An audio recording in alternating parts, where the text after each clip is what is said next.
I will go through most of the important part about the chapter 13 and a little bit review about chapter 12 as well, because they are connected. And I will do 2 examples to show you how we use the idea from chapter 13 to do some calculation. Okay, so the first off, I'm going to go a quick review about chapter 12, which is focused on the first law of thermodynamics. The first law of thermodynamics is also called the conservation of energy. The equation, as you can see, that I have over here, that we have a change of U, which is equal to the work plus a heat. Now be careful about how we define these two things. The work is defined as the environmental system. So if you have gas inside a piston, then the piston and the outside is the environment, and the system itself is the gas. Normally, we would use the work done by the gas, so therefore, a lot of time we will write that as the work, which is negative, and that's the gas to environment. And the Q is the heat that coming from the environment. So this Q here will still be positive, and it will be the environment to the gas. Okay, so every time you look at how to get the work and the heat, you have to be careful about the definition. Look carefully on the question and how they describe those things. The change of U over here represent the change of the total energy. So this is total energy.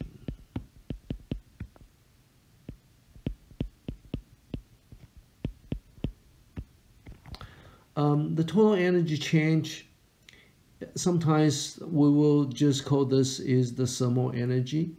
So it's an internal energy of the substance. It's only related to the temperature. It's related to the temperature. If you have a change of temperature, then you will have a change of total energy. The work over here, we have a definition how you can calculate the work. This work over here is always the P times delta V. So it's equal to the pressure times change of the volume. And you have negative sign over here. So if you are looking at how much work done by the gas, you have to put a minus sign over here. The heat over here, Q,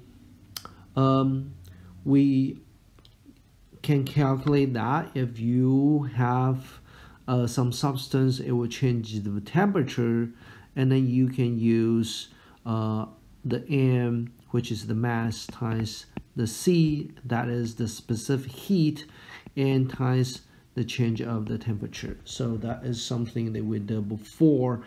And if you have a change of the state, then you have to also include the fusion heat or the vaporization heat, which are the latent heat due to the change of the state. And that equation is the mass times LV, or the mass times LF. So this is what we call the vaporization. This is what we call the fusion. So this is from the fusion is from the solid to the liquid, or liquid to solid. This is from liquid to gas, or the gas to liquid. So this is how we calculate that. And sometimes they will just give you the value. Both energy are in the unit of joule, so thermal energy is also in joule as well. Now, a couple things I wanted to remind you is that In this kind of problem, normally we will give you a diagram. A diagram will be like a PV diagram.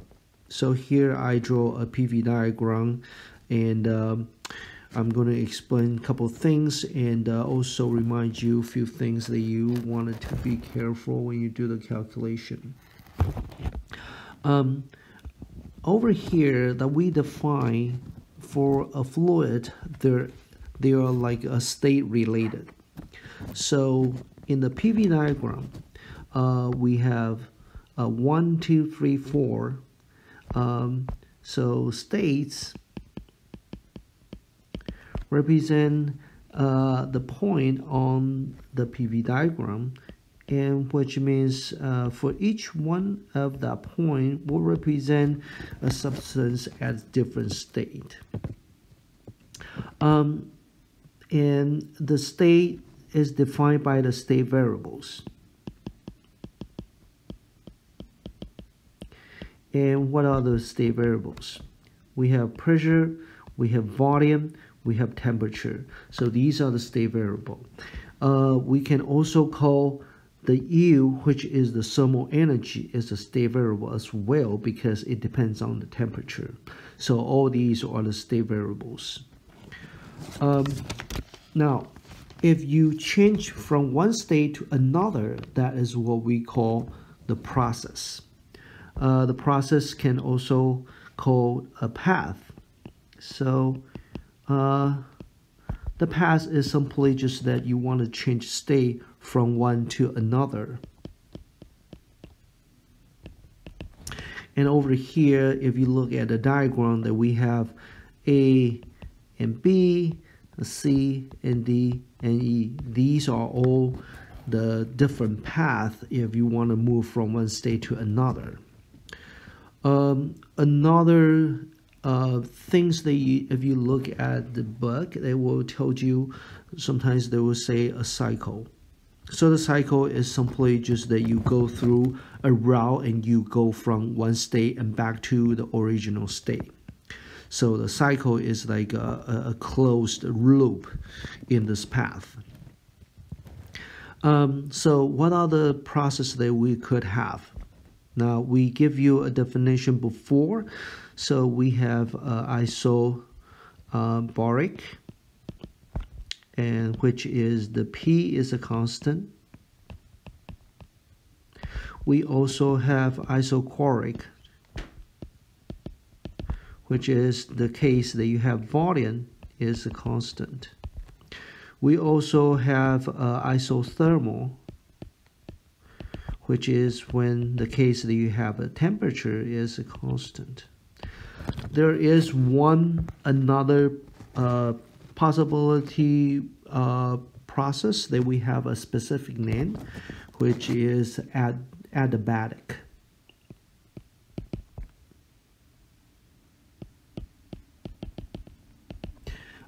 This is the case where you have the heat that is equal to 0. Okay, so I'm going to explain this one using the graph shortly, but let me just start with the isobaric. Now, if you look at the diagram and also look at the path that I have over there, that you will know the P is a constant. Then if you look at the diagram, the A path and also the C path are going to be isobaric because the pressure is a constant. The pressure are different, depends on which state that you're looking at. So A has a higher pressure than C has a lower pressure, right? So this will be P0, this will be P1. Here I have a V0, here is the V1. For isochoric, and you're looking at the V is a constant, so vertical line on the process of the isochoric. Over here, I have a B and D. These two are what we call the isochoric. The volume are fixed. The D has a smaller volume, B has a larger volume, which is V1. Isothermal, looking for the temperature is a constant. If the state 1 and state 3 has the same temperature, then I can call the E is an isothermal process. So when this is true, iso process, then it has to have one condition, which is that the P1 times V0 has to be equal to P0 times V1. Because this is the case, they will be all equal to MRT, and they will have the same temperature. So they have the same temperature, therefore they are the isothermal.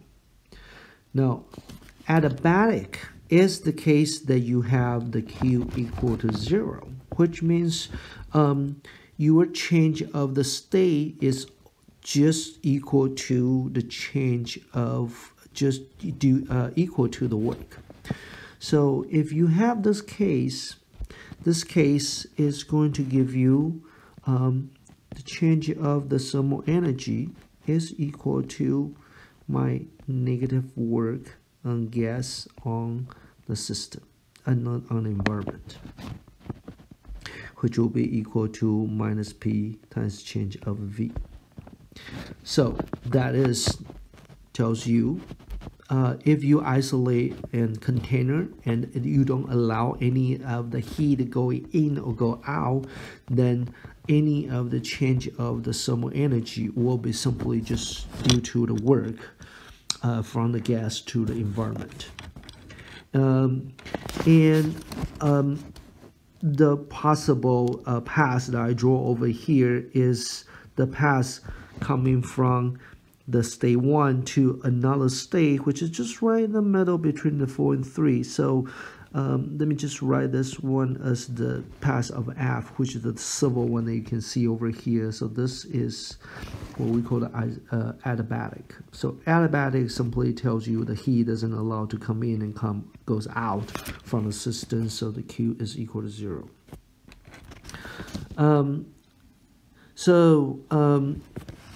Be careful here is that if you go through a loop, like a cycle from 1 to 2, 2 to 3, and 3 to 4, 4 to 1, do you have work? Well, the work by definition is the P times change of the volume. And if you do the calculation, you will find out the enclosed area is the work. So if I have a case which I going from here to here, here to here, and 3 to 4, and 4 to 1, and this total area over here is the work. This is the total work. The work has a sign, so this is the work which is the gas down to the environment. If you look at the opposite direction, which is the loop coming from 1 to 4, and 4 to 3, and 3 to 2, 2 to 1, then it will be a negative work.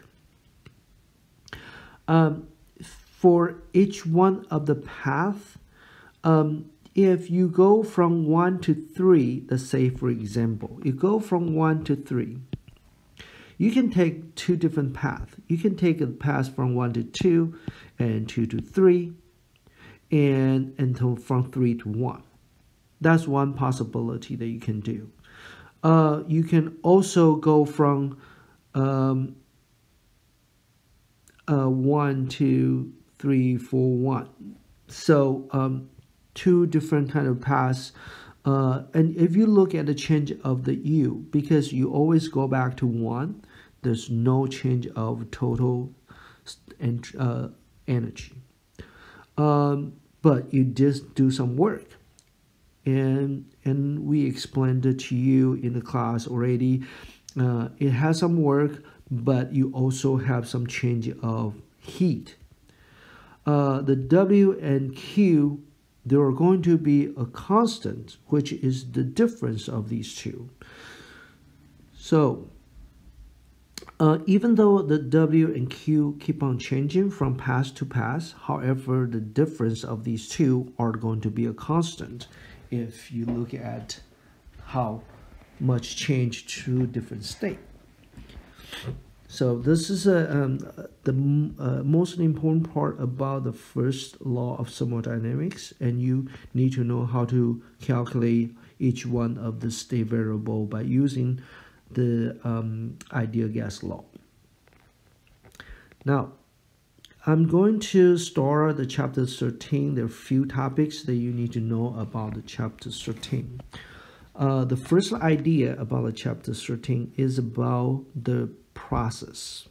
So we already go through that we have isobaric, we have isochoric, isothermal, adiabatic. These are all the process, the thermodynamic process. But some of the process is reversible. When we say reversible, it means you can transform from one state to another state, and you can also go back from the final state to the initial state. But there's some of the process is not possible to have this kind of reverse. If you read the chapter 13.1 material, you will have a better idea. Let me just give you a few examples over here. Now, the first case I'm going to tell you about is the case I have two objects. So this one is a hot object, and the other one is the cold object.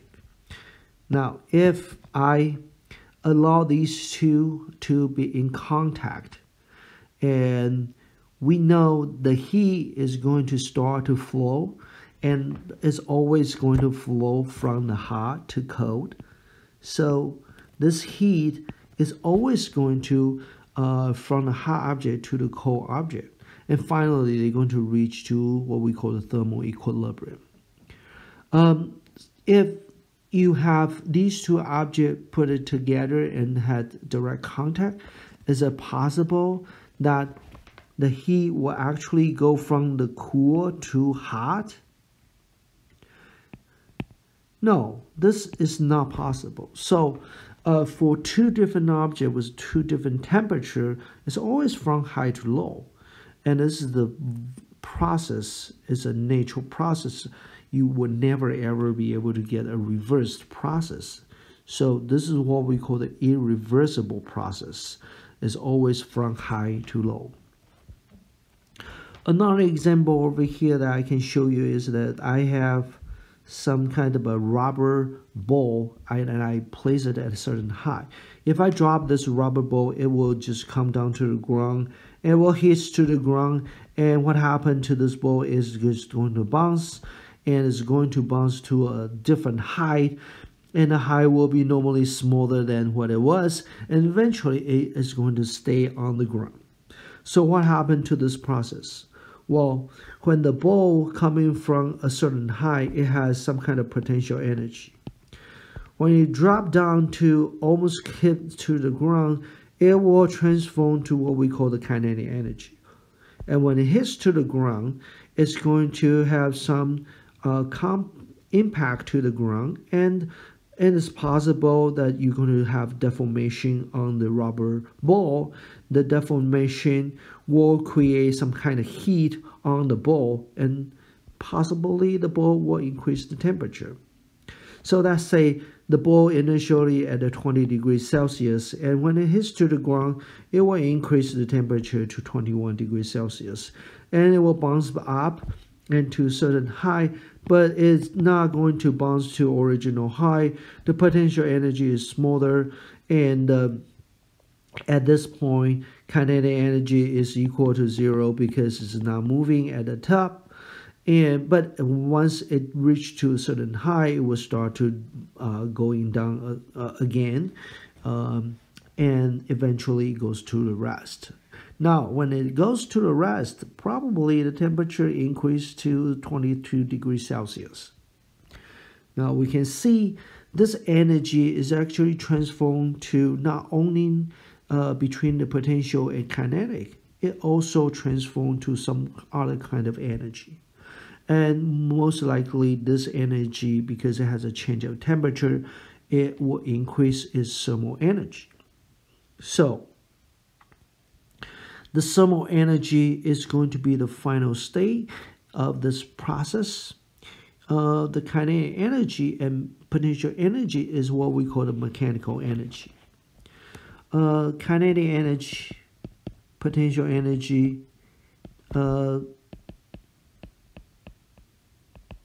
is what we call the mechanical energy.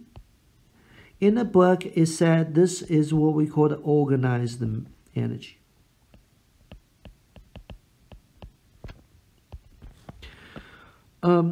If you change to thermal energy, so the thermal energy is the U that we use to represent it. The thermal energy is what we call the unorganized energy or a random energy.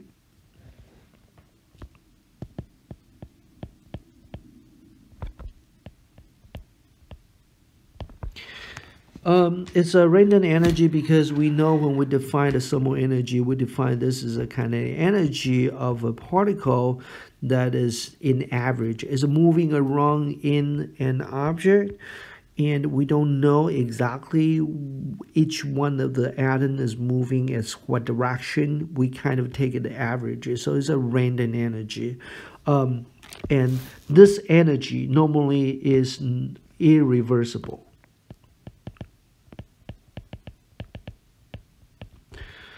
When you have a change of the temperature, then normally this will be just irreversible process.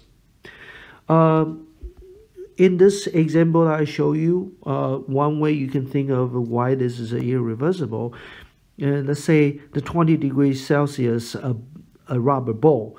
If I put it on the ground, it will never goes up by itself, and to reduce the temperature to 20 degrees C and to increase potential energy. It's never ever going to happen. So you won't have this situation. That's not a possible process. So the only possible process is that you start with certain height and eventually drop down to the ground and stay on the ground. The third example I'm going to show you is that we used the pendulum before. So here I have a pendulum fixed at one end, and then with a rope it ties to a bob. The bob with certain height, it will start to swing back and forth. So when it swings back and forth, it will change its potential energy to kinetic energy, and it's just simply a transformation between these two. Now, if we add another thing, which that we ignored previously, and that is the air resistance. If there's air resistance, what happened to this pendulum is that eventually it will goes to at the rest at the middle, right? And because when this bob swing is going to collide with the air particle surrounded, and the air particle is going to have more kinetic energy because of this transformation collision, and it's going to increase its thermal energy. And when that change, when you have some kind of a thermal energy increase, and this will eventually lose its energy and just goes to the rest, because all this energy was transformed into thermal energy. But if you put the pendulum at the bottom and you raise the temperature of this pendulum, you will never start to oscillate like when you raise it to certain height, right? It's not possible. So the thermal energy normally would not increase by itself. Well, it's never going to naturally change to a certain direction. So it would not lose its energy and to become potential energy or kinetic energy in nature. So that's the reversible process. In the homework, you have one question that will give you a better idea how these things are and how you change the energy and what is reversible and what is irreversible. Now, this gives us an idea, which is the definition of the second law of thermodynamics. I'm going to give you 3 different definitions. There are several different ways people specify what is the second law of thermodynamics. but in the textbook, it pretty much give you a summary of people would use for the second law of thermodynamics. The first law, the first way to specify the second law of thermodynamics is that if you have a device and you would never be able to get 100% efficiency.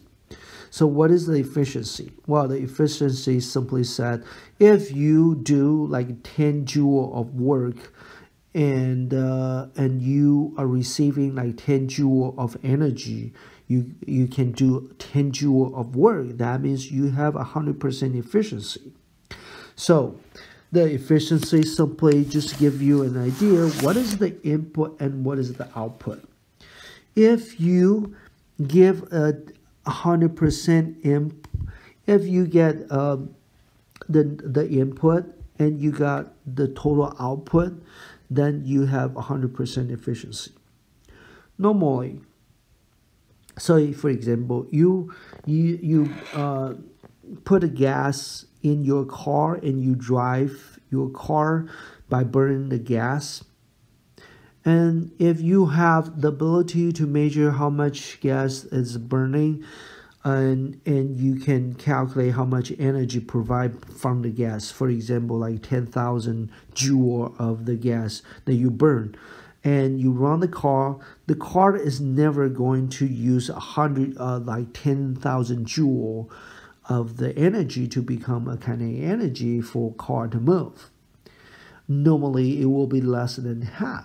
So most of the energy was wasted, and the possible of wasting this energy is that you're going to change the temperature of the car, and this energy, the heat, is going to release to the environment, and also the friction will generate heat as well. All these heat will be disordered energy, will be like a random energy. You would never ever be able to retrieve that. It's not reversible. So the second way that people would define this second law of thermodynamics is that energy always transforms from high to low. This is one example that I showed you previously over here. So I have two objects. One is hot, one is cold. When I put them together, then it always has the heat flowing from the high to low. It will never from the low to high. The third definition is going to introduce one new terminology. I will explain that.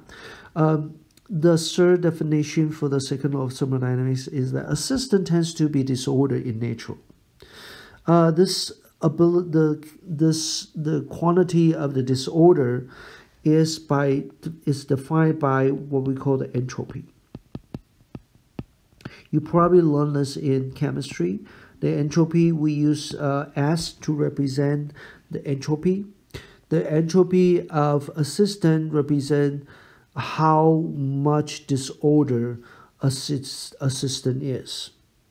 So in the textbook, the 13.2, 13.3, they explain what the entropy is.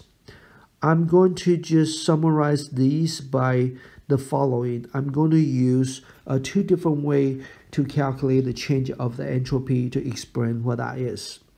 Now, before I do that, I wanted to emphasize here by the definition of the second law of thermodynamics, because as a system tends to be disordered, so when you have disorder, more disorder represent S is larger. Therefore, if you're looking at the change of the entropy, then you're looking at the final entropy minus the initial entropy. If you become disordered, this number will be larger and this one will be smaller. So the final will be larger, the initial will be smaller. That means the change of the entropy will always tend to be greater than zero. And that is one of the important concepts about the second law of thermodynamics. Now, how do we calculate the change of the entropy? Well, then if you look at the change of the entropy, you have to look at the two different, at least like two different states. One is the final, one is the initial. In the book, it gives you two different ways.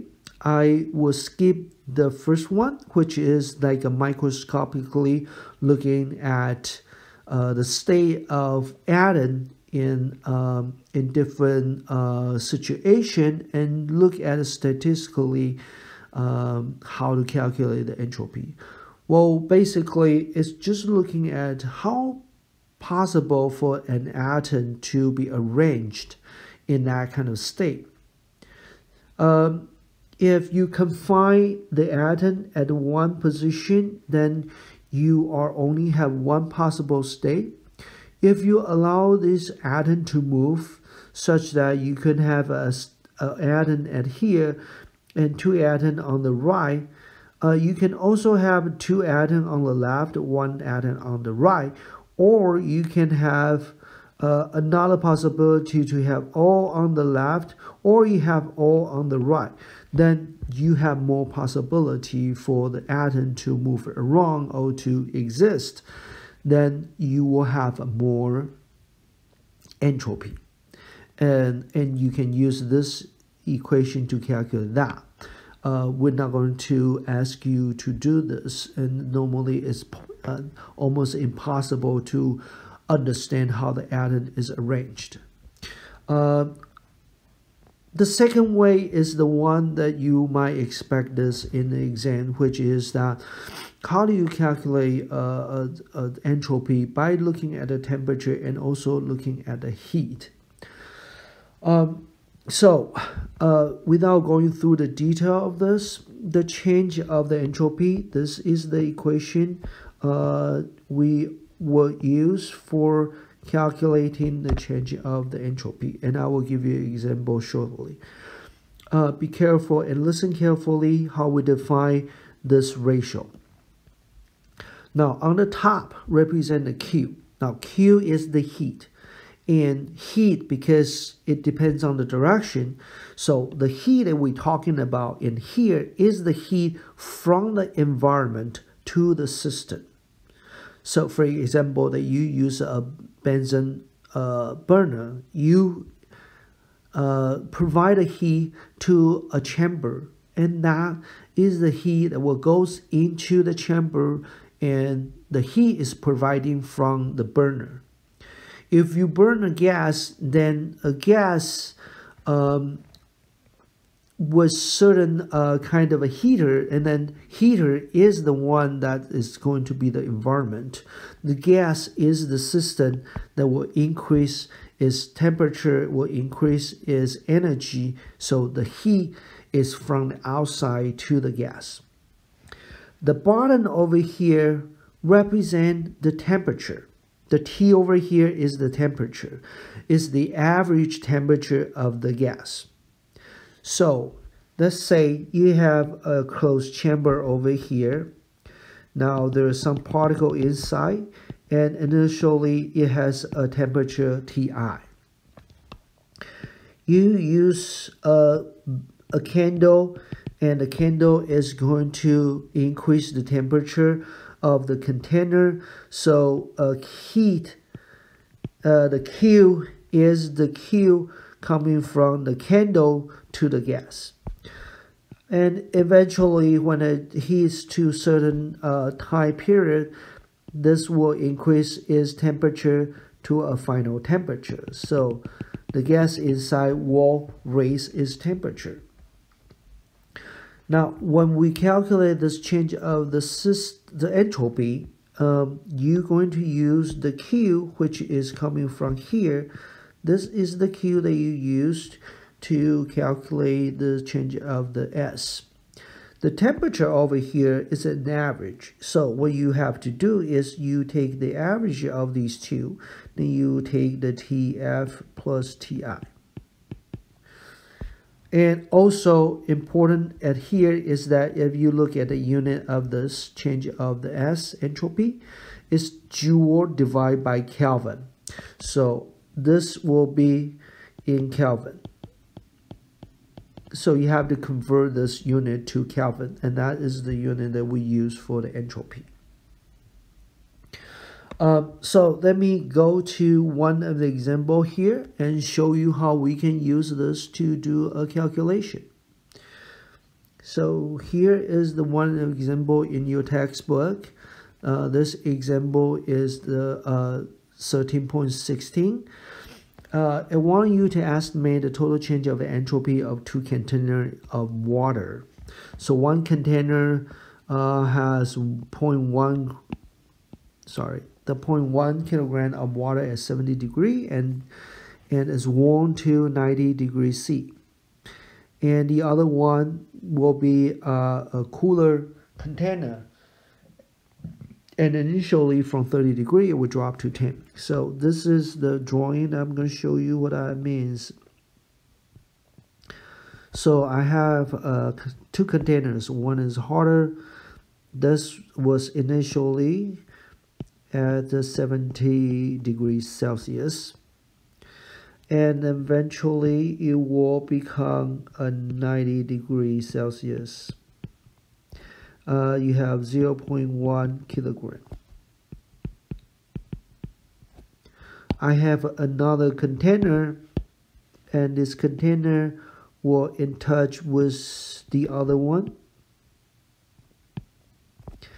This one also have 0.1 kilogram of water. And initially this was 30 degrees Celsius, and it will become 10 degrees Celsius. So this is initial, this is your final. Okay, now let me just write down what the equation that you need to use to calculate the change of the entropy. Again, the change of the entropy is, by definition, is the heat that flows in to the system, which is going to be the water. And here you're going to have the average temperature of system, which is the water. So average temperature of the water in Kelvin. This is very important. Now,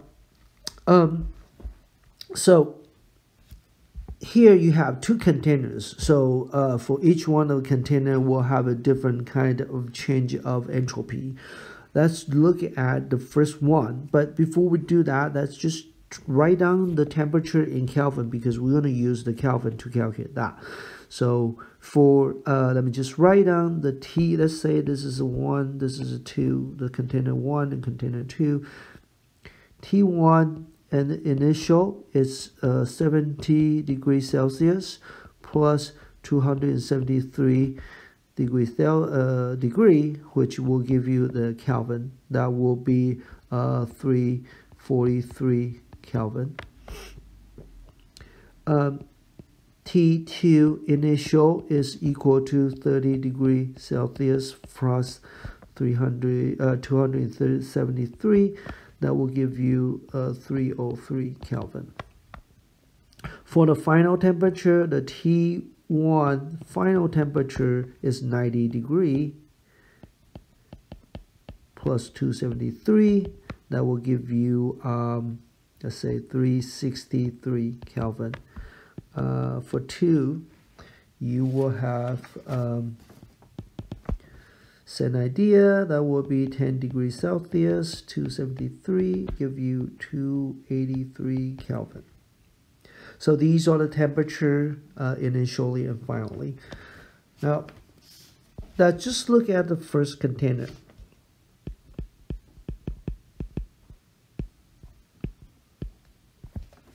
The first container, we need to calculate the heat that flows into the container 1.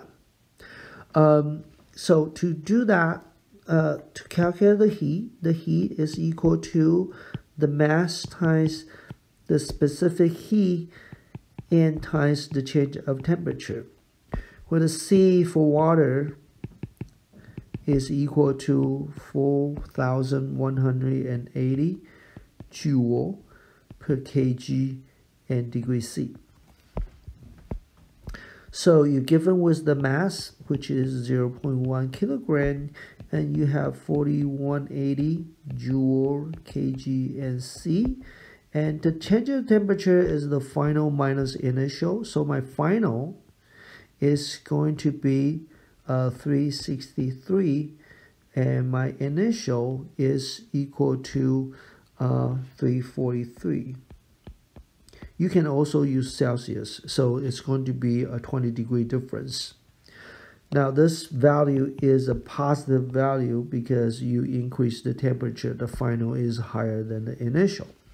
If you do the calculation, this will give you 8,360 joule. Now, what is the average temperature change? Well, this average temperature change for the container 1 is equal to 1/2. The final is 363 Kelvin plus initial is 343 Kelvin. So this will give you 353 Kelvin. That is the average temperature. Now we can calculate the change of the entropy for the first container. That will be equal to 8360 joule divided by 353 Kelvin, and that will give you a value which will be let's see, what is that? 23.7 joule per Kelvin. You do the same thing for the container 2. Now the Q for the 2, that is equal to M times C times change of temperature. Sand mass 0.1 kilogram. It's the water, so it's going to be the sand 4,180. Now the change of temperature will be different. Now the temperature is from 30 to 10 degree. So again, you can write the Kelvin or in Celsius. I'm going to write a Celsius here. Well, let me just write the Kelvin as well. So the final is 283. The initial is 303 for the second container. Because of this, it will be a negative number, and this negative number will be the same value that you got from the previous one. So there will be negative 8,360 joule. The temperature average for container 2 will be equal to 1/2 of 303 plus 283. That will give you 293 Kelvin. So if you do this change of the entropy for the container 2, be careful here, the Q is negative number now. It's negative 8360 joule. Divide by the average temperature, 293 Kelvin. This will give you a negative number, and this will be a negative 28.5 joule per Kelvin.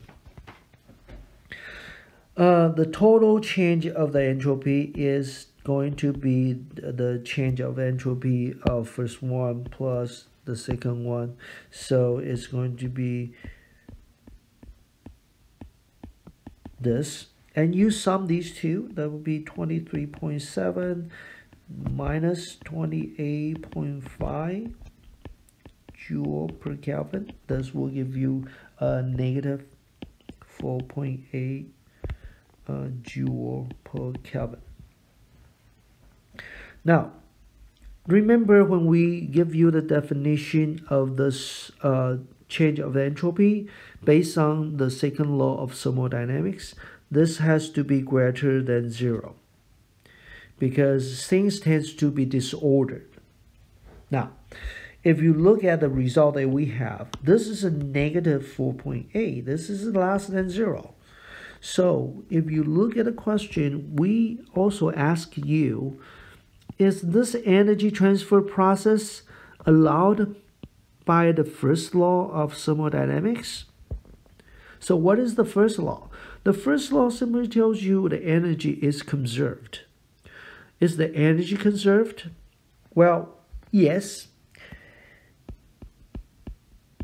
Why? Because the Q1 and the Q2 are equal. They are the same amount. This energy doesn't change, and the energy simply just increase the overall system internal energy. So these two values are the same because when you do the calculation, you sum these two together, there will be the same.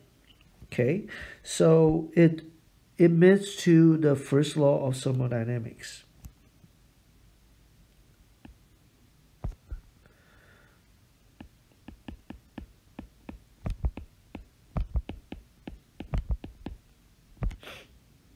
Now, for the second law, it's going to be no, because the change of the entropy is less than 0. And the second law has to have the change of the entropy to be greater than 0. So that is the application that you can use for this problem, that you simply need to find out what is the Q goes in. Okay, always use the Q goes in, and also the average temperature from the initial to final state. You can do some more homework online as well, so just do some practice and you will get better and more understand about this problem.